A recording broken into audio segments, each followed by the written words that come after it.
Hi.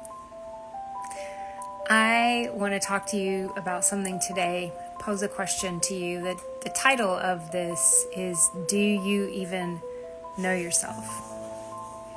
And I'm asking that question because I think that most people, if asked that question, would think it was a silly question. That of course they know themselves. That, you're yourself. Of course you know yourself. But in reality, most people probably know their personality, their likes, their dislikes, their struggles, their wants, some of them. I think that very few people really know themselves. And I think that's at the root, one of the things that is at the root of what is wrong with modern life.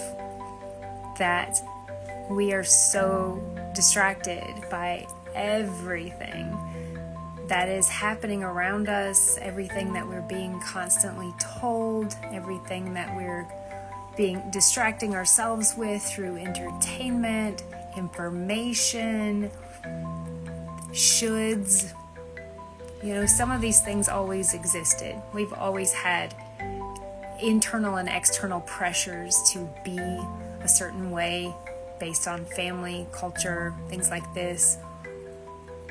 But now on top of that, we have a situation where we're constantly being distracted and constantly being pulled and constantly being, I'm going to say it, fed propaganda.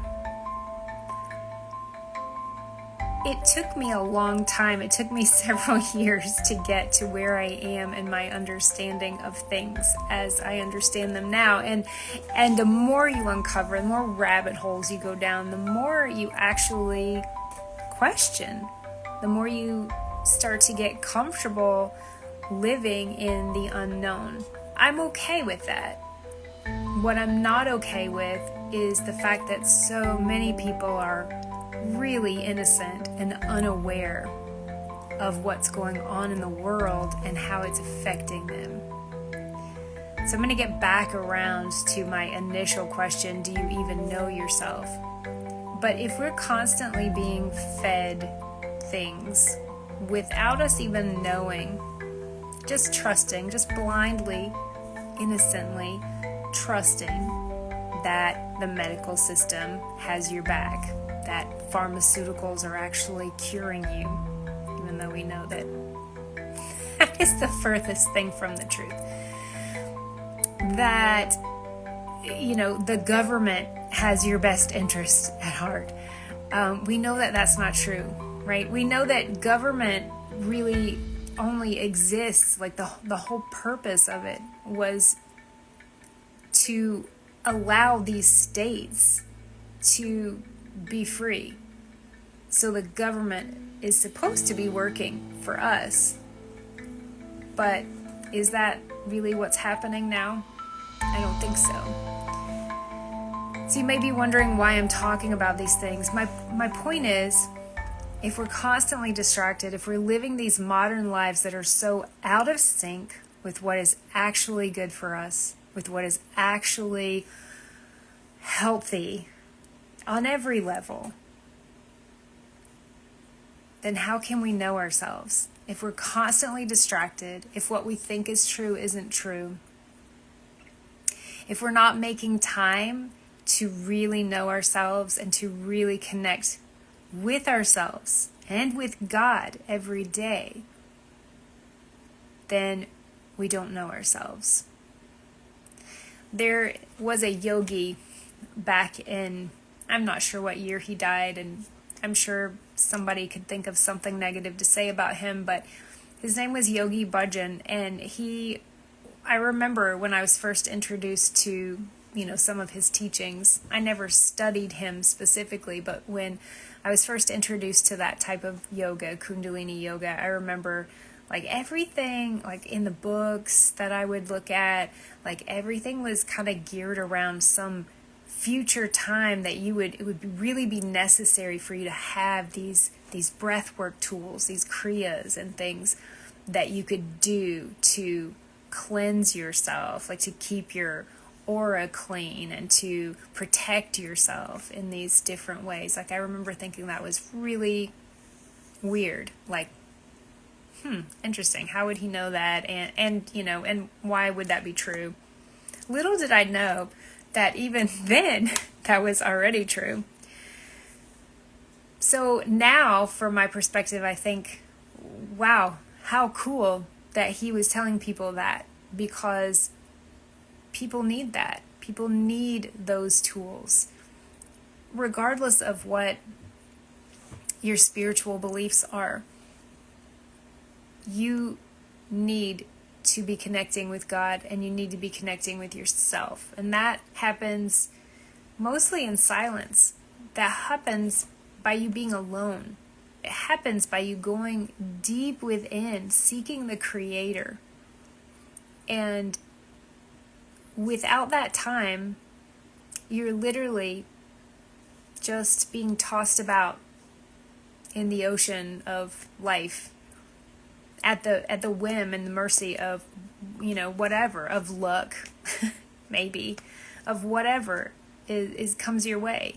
Like you wake up, you turn on the television, or you start scrolling your phone, and you see things that are negative happening in the world. You see problems. You see all the things that you went to bed and got to forget for a while. All of a sudden, everything's back, as if sleeping is like a break from real life and coming back to your phone and back to the news, as if that is real life.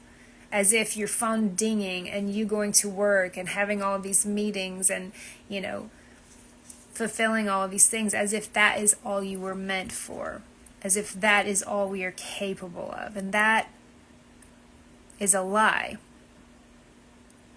because you're capable of healing. You're capable of anything, practically. You are a child of God. And if you are not listening to God, if you are not taking time to actually inhabit your body, experience your breath, and be with who you really are, and get curious about who you really are, your soul, then you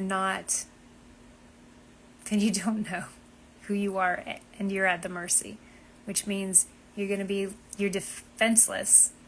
You're going to be depleted and lacking in resilience, in life force, in positivity, in truth, in your potential and your purpose.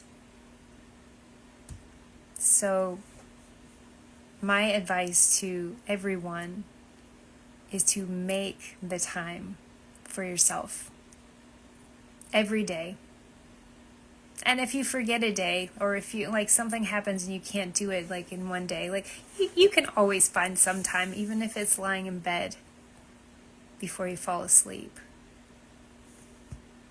Place a hand on your heart, or just have an intention that you are in your heart, that you are connecting.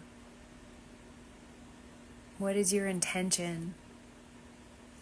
To connect deeper, to live more fully, to know your purpose and your calling.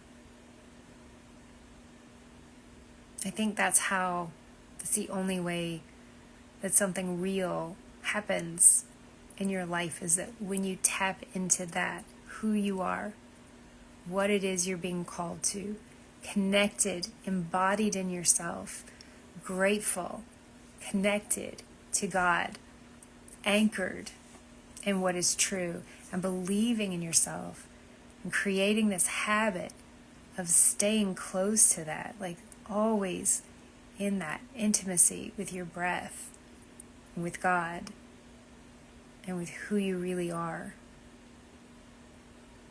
So that's my advice for today, for your health, for your life, for all of the levels of your being. I hope you have a great night. And thanks for watching.